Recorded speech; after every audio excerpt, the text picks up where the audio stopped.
So it's really cold here today. It's the worst time to do this. But I want to show the roof outside. The roof got put on a long time ago. I just never got around to doing a video on it. All the rough electric passed, rough plumbing, lost HVAC and insulation. I'll post a separate video on the inside of the insulation. We got this nice dark brown door, garage door, to match our front door. And we got the back roof on.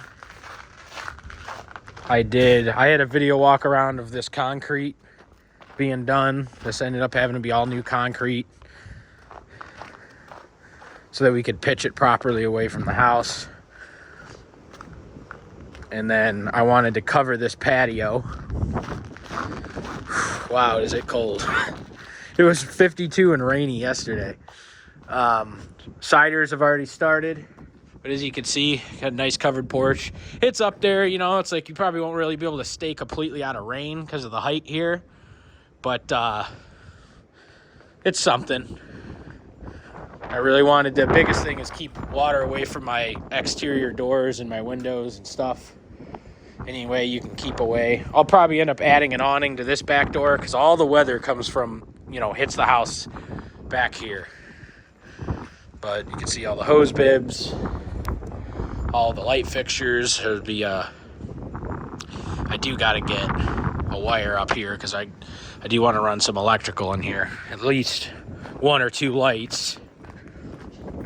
That's for our line set hole. This is our boiler. That's our furnace. And then you can see the color we're going with is dark blue. So we started on it. That's a bath fan for the first floor. That's a second store laundry. And then these are both bathrooms fans for the master and the, oh my gosh, my hand's freezing. We got this egress window well. Here's the hole for it. Our service. New gas meter. So yeah, exterior's flowing. We just got to get, he said the wind was blowing too bad. He had to get out of here today. I mean, it's freezing. I can't believe he'll work out here. But yeah, so that's the exterior update. We're going to probably end up doing, you know, we're doing white soffit, you know, like this everywhere. We'll have that underneath here, but the beams and stuff will probably wrap in like a cedar or something to try to accent more of the browns. And we're just doing regular siding up front here. I was thinking of doing a board and batten and stuff like that, but down the road, I'm going to either do a wainscot of stone or something. So I just figured let's just go cheaper for right now and we can mess with this later on. But yeah, that's the exterior update. And then I'm still waiting on these guys to come over here to connect my damn sewer line. So that's it.